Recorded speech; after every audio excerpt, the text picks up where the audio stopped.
He was working for CIA. Run. The only fight you won was the one Afghan fought against Russia. Shocking! I voted for President Trump. I became really into politics after 9/11.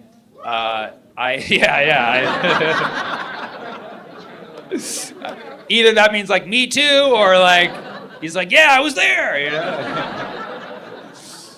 But 9/11 is really what pulled me into politics, and I know that wasn't their intention. But I was a teenager when 9/11 happened. I was terrified. Like watching the whole thing was scary. I didn't even want to go outside. And so when I chose my career, I decided to do something where I could work from home. Isn't that ironic? 9/11 gave me an inside job.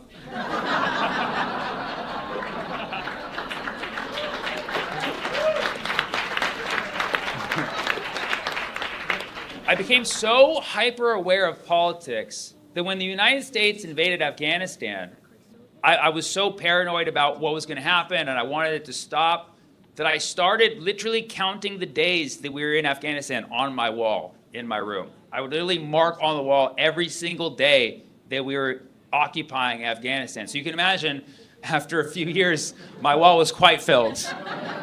I had to start making the tally smaller and smaller and smaller. And now, fast forward, 20 years later, I'm still living in my mom's house. And this whole time she'd been asking me, she's like, Sam, you gotta stop making those marks on your wall. You're ruining my wall. I was like, Mom, we gotta get out of Afghanistan. We gotta get out. And so flash forward 20 years later, it's 2021. I'm still living in my mom's house. And my wall is just full. And one day she just busts into my room and she's like, all right, enough's enough. You're gonna stop making marks on the wall.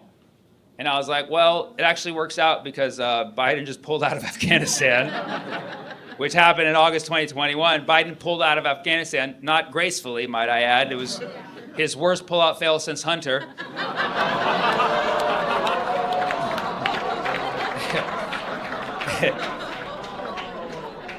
And it was so ironic, the timing. That was the day my mom was like, enough is enough. You're not counting on the wall anymore. The same day that Afghanistan became reoccupied, not by us this time, that my mom said, no more marking on the wall.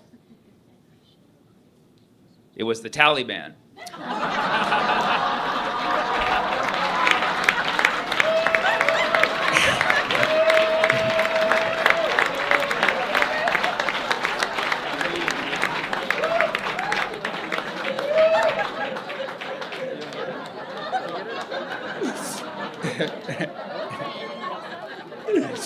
That joke was 25 years in the making. I went through 2 Sharpies for that joke. There was a shooting last week. I know you're like, which one? It's America. There was a shooting in DC last week. 2 National Guard members were shot. I'm not going to make jokes about them. That would be crazy. I'm simply going to make jokes about literally everyone else. That's how you do comedy correctly. And so 2 National Guard members were shot in DC. And I don't know how much you know about the situation, but the National Guard shooter had ties to the CIA. Shocking! What a surprise. Every time somebody has ties, does everybody know the CIA except me? Osama bin Laden had ties to the CIA. Tyler Robinson had ties to the CIA. The CIA has ties to the CIA. Like, what happened to keeping the intelligence central? The shooter worked directly with the CIA. That should be the headline of every media coverage of this, but yet it's not because the media has ties to the CIA. So the suspect, and I'm not going to say his name because I can't pronounce it, came here to the United States under a program called Operation Allies Welcome, which sounds like a cafe in Portland. And under this program, the United States government worked with Afghan nationals to fight Al-Qaeda. Now, if you're not familiar with Al-Qaeda, it's an organization that if you work your way high up enough, you can be invited to the White House.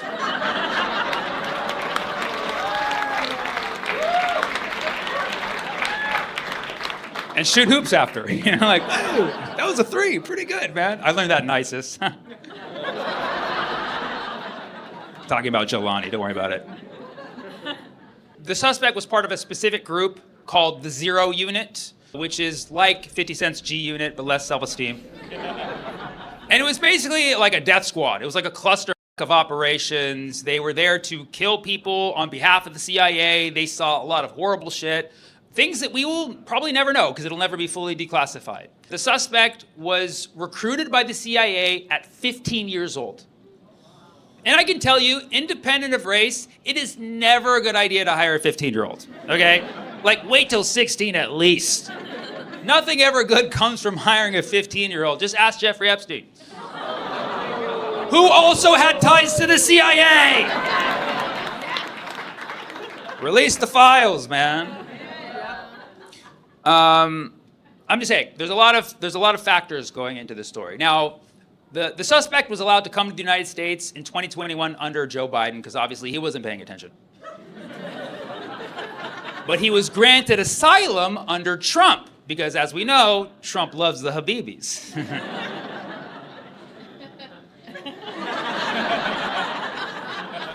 There's a lot of things weird about this story. They say that the suspect drove to D.C. from Washington State. Yes, it's like the CIA made up a lie but didn't check the work. They're like, oh, there's 2 Washingtons? We should have thought about that before asking ChatGPT. They claimed that he drove all the way from Washington State to Washington, D.C., used a revolver, and allegedly, as he did the shooting, he shouted, Allahu Akbar. Which, for those of you not familiar, that's Arabic for Happy Thanksgiving.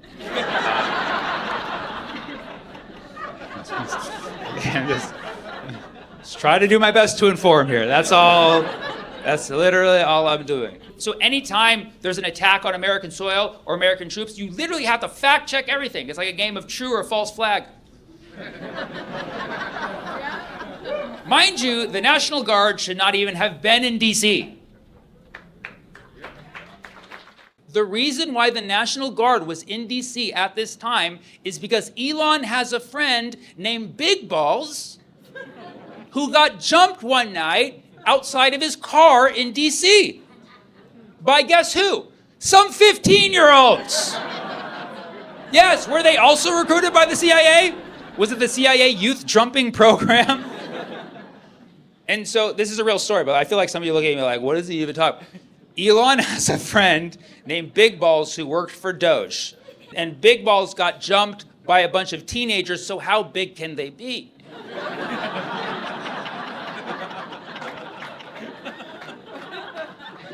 And this all happened in August in D.C. So then Trump, AKA Small Balls, was like, call the National Guard! Big Balls under attack! And so they summoned the National Guard. And you have personal accounts of a lot of people who work for the National Guard saying, like, I don't know why we're here. That was what a lot of people have been saying. Very tragically, 2 individuals who work for the National Guard were shot. One has survived, one has passed away. And when Trump was asked if he's going to attend her funeral in West Virginia, he gave a very presidential response. He said, I won West Virginia by a landslide. Like, that's probably not the best response.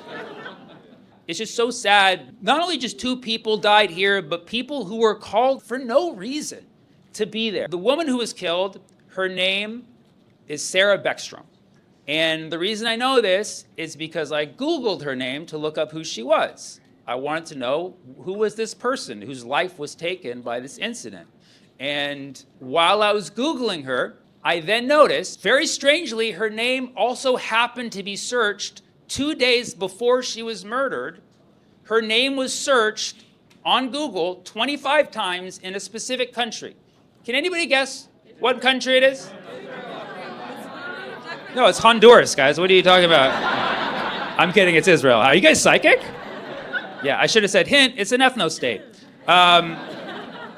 Sarah Beckstrom's name was searched in Israel 2 days before she was shot. 25 times. You use Google Trends. You can use it to see when something was searched on Google, and you can even see where it was searched. And so naturally, people were like, let's see if this is searched in Israel. It's sad that we have to get to that point nowadays. But if you look up Sarah Beckstrom, you see that she was widely searched the day after she was shot, because obviously she was a national headline, but then she was also searched 25 times 2 days before she was shot, and that was it. That was it. Now, when somebody is searched, after the shot, it totally makes sense. If somebody searched before their shot, either they have an ex in that country, or perhaps that country may have something to do with the murder. And I'm not making fun of this tragedy. I think it's horrific. This woman was 20 years old. 20 years old. And I know that's way too young. And also atypically old for an Israel victim. But this is just too weird that you see her name searched 2 days before. And it would be one thing if this was just an isolated incident. I don't know if you're familiar with Charlie Kirk. A bunch of people involved in the whole Charlie Kirk scandal were searched prior to Charlie's murder. For instance, Tyler Robinson was searched many times in Israel a few months before he became the shooter. The doctors at the hospital who were essentially said to have treated Charlie Kirk were searched a number of times, a few months before the shooting in Israel. And there's so many examples, you can look them up. Just basically bookmark Google Trends and regularly check to see if your name is searched in Israel. And if you see your name searched in Israel, run, dude, just run. The suspect, his name was searched in the United States and a few other countries that exact same day, a couple hours before the shooting. So somebody knows something, is what I'm saying. And, I'm open to buying the narrative that this was just a guy who suffered a lot of mental health issues after everything he did in Afghanistan and coming here and mental illness and mental health. I'm totally willing to accept all of that. And this is a horrible thing he did, and it was a tragedy. This woman was shot, and I'm willing to accept that that's the explanation. But I'm inclined to believe, based on the evidence, that something bigger is going on here. But even if it's just that this guy, as Trump said, went cuckoo, we know who's to blame. It's the United States government, dude. The United States government still takes the blame for this. And I'm tired of this. You're getting caught now because we have TikTok, we have Google Trends, okay? You're getting caught too much, okay? And the up thing is they called out the National Guard to protect them in DC, and they completely failed them, and they're getting caught. They're getting caught in a lie because we can use the internet. Yeah, you got caught slipping. Mind I say, you let your guard down.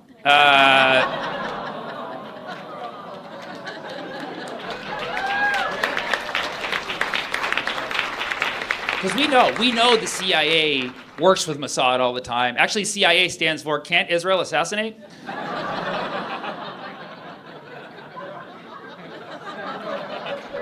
Yeah, I wrote some jokes, okay? And so now you have Kristi Noem saying the shooter was radicalized. Like, don't bring math into this, first of all. That he was radicalized here in the United States. Are you telling me that we're mentally safer in Afghanistan? Like, what the f*** are you saying? The irony here is no matter what happened, the symbolism is there. We are literally sacrificing the people who are defending us, the people who are brave enough to protect us, because we are starting these wars and invading other countries. You know what I'm saying? Like, it's at the point where it's too much, it's in our face, and we need to get the fuck out of every country that we have any involvement in. We need to get the fuck out, and it needs to start today. It needs to start today.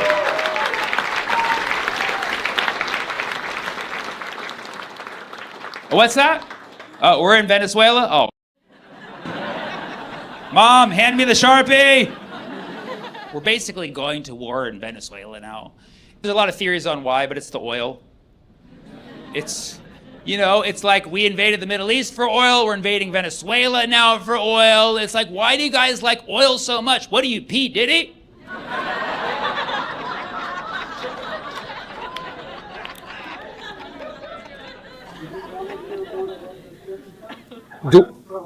Yes, please, tell. Oh, you want to come up here? Operation Allies Welcome. Operation. Can we have a quick vetting process, though? A quick vetting process? Okay, good, fantastic. Thank you so much, sir. Thank you for coming to the show. Sir, please state your name for the audience. We're good. Okay. Mir Sahibi from Afghanistan. I was in medical college when the US came to Afghanistan. The title was to fight against terrorism. I was young, energetic, and I started working with the US. So I finished my medical college. They gave me a special immigration visa. I come to the US. When I found out that I have to do everything all over again, I went back. It was 2016. So one of the guy that I was working with in military, he looked at me, he's like, Mir, what you doing here? We heard you went to US. I said, yeah, I went. I found out that I have to do everything all over again. I came back. He's like, get the fuck out of here. I'm like, why? He's like, one day we will be leaving, and we will be leaving everything for Taliban. You and your family will be struggling and will have no way to leave, and they will kill you because of working with us. So anyhow, I find my way to start finding a job, working in plastic surgery, general, orthopedic, spine. One of our great spine surgeons is sitting there. So anyhow, so I started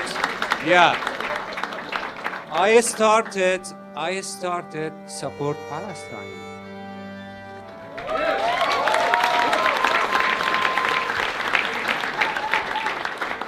So they asked me that, Mir, you work with Americans and now you support Palestine. And my logic was, I said, yeah, when you guys come to Afghanistan, the title was very interesting, Fight Against Terrorism. So I joined and I work with you guys. I saw it was the right thing I did, and I'm here.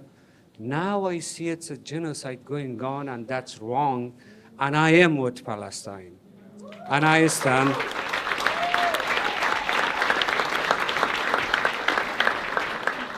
A couple weeks ago when Mandani won the election, he went to the White House, and very greeting from the President Trump. I'm sorry, I voted for President Trump. Hold on a second. Wait, 2016 or 2020 or both? No, this last time. So I thought. He's like 2028, only 2028. I said, if I was him, and I was rich, and I don't need anything. I just want my name in the history. I will bring peace everywhere, and I will do my best to finish the wars. So long story short, so a couple days ago, I heard, I'm sorry for what I did. I voted for him. So anyhow, so yeah, I was wrong. So then, couple days ago, when this happened, I just saw, I wake up in the morning to go to the hospital for healthcare worker. It doesn't matter if you are a Jewish, Christian, atheist, black, white, whatever nationality, race, when you go to the hospital, you want to give the best service for your patient. You want to do the best. So I go there, and everybody is asking me, Mir, what about this shooting? What you and your family will do?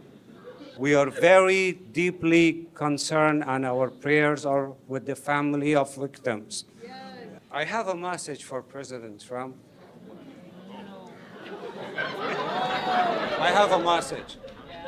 Do not insult Afghans. Do not insult Afghans. Right now, you're begging Putin to make a peace deal. He's not accepting your deal. Do you remember in the 80s when Afghan was fighting against Russian? The only fight you won was the one Afghan fought against Russia. The only fight. So, all right, I think that's where I will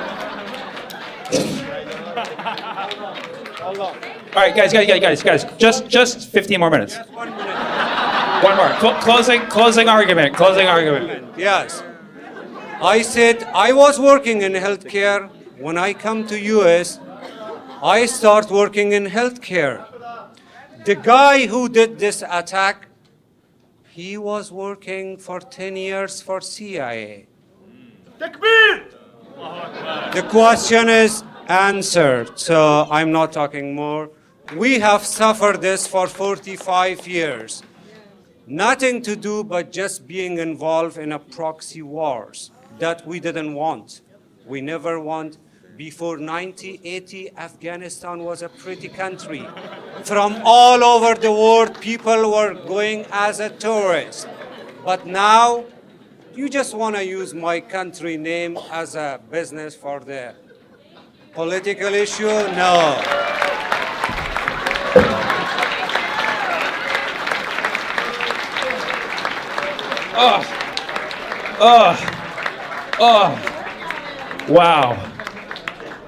Wow.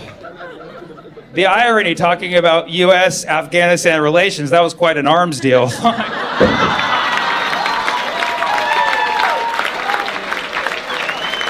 I love you, Dallas, and I'll be back next year. And until then, keep fighting the good fight. You guys are all fantastic people. I love you. Thank you.